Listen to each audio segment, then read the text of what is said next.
sort of sit over the harbor, over our inlet. And I grew up pretty much right underneath Grouse Mountain, where folks go up to ski and to take in the vista of the city, near what actually was a little village called Edgemont Village.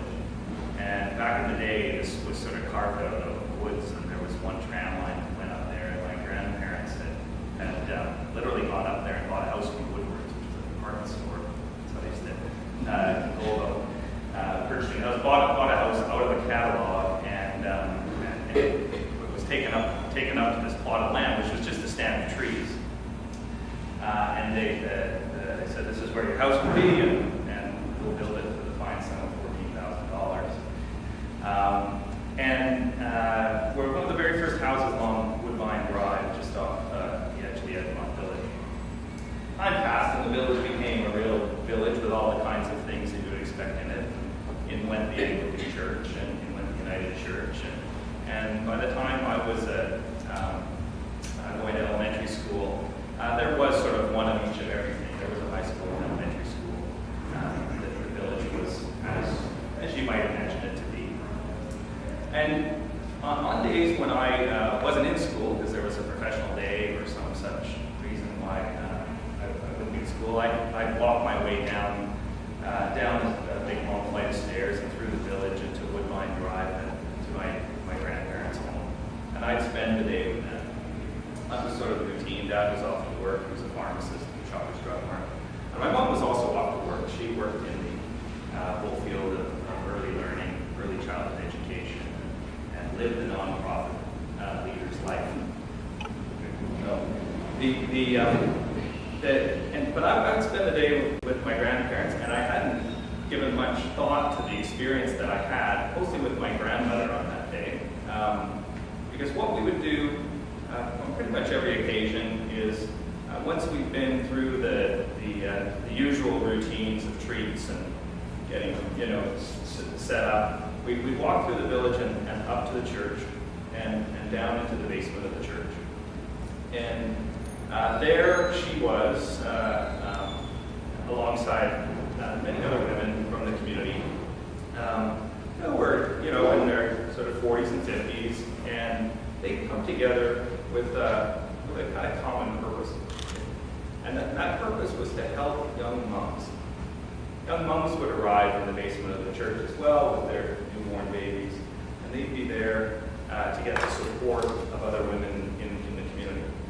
And they talk through the things that go on in being a new mom, what was going on in terms of the health of the baby, that became the babies, what was going on in terms of how they were feeling, how all the challenges and stresses that would come into either being a new mom or growing your family. That's what I saw. That's kind of what I remember. But as I got a little older and I would reflect back on that with my grandmother, she was able to tell me more about what was going on there. There was a whole thing being developed around what was happening inside households where maybe it wasn't quite so healthy, or whether there were other threats on the well-being of those women. Or they discovered that there were things around employment. Maybe there was a way in which the family needed to earn a little bit more money, and this was a network in which those kind of connections could be made. Or maybe it was other things that were going on there around identifying who in the community wasn't able to make ends meet. And that group of women would sort out how to ensure that those people did have the groceries that they needed, or did have the kind of opportunity that was required for that family to grow. So what I saw was sort of taking care of babies or taking care of moms, and what it was a bunch of people coming together, using what they had in order to build their community. The ripple, I saw this, the ripple that came out of that story is so many of those younger moms and so many of those babies, of course, remain in the community. And they've gone on to contribute back in a similar way. It's not the same way. We've sort of lost touch in some ways over the years of this kind of community organizing or this kind of a community coming together.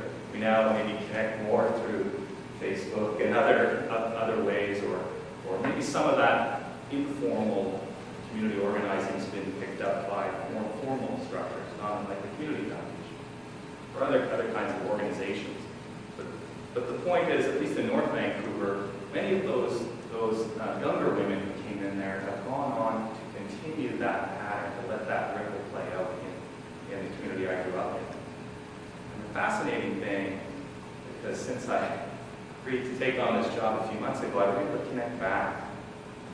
And of course, what you see there is you see a whole bunch of people that have gone on to become actors in a community foundation in the same way as you describe it here. First as sort of pioneering leaders, and maybe later on as folks involved in making a grant or providing a donation in order that grants can be made, help build endowments. But even further, some of them have gone on to become social financiers and get into the area of mission-related investing. And in fact, many of them were one of the ones to invest in what's now sustainable enterprise, social enterprise, that provides a women's shelter for the community that I grew up in. So I tell the story just because it's formative for me, and it gives you a bit of an insight into kind of where I come from. People often hear about playing lots of field hockey and going off the Olympic Games, or they'll hear about the sport work that we did, which was about bringing people together, recognizing that sport could contribute to the well-being of the community, that it could contribute more to the country than perhaps it had over in previous period. But my formative, I guess, experiences were the ones like I had with my grandmother, or the ones that really I had with my mom, who had worked, as I said, in child care, early learning, immigrant communities in Vancouver.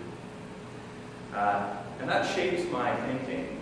It shapes my approach of what I think is possible across the Community Foundation. It reminds me of the kind of trust and responsibility that was taken up in the church basement, just like it's taken up all the way, obviously, here in the way that you go about things with the foundation.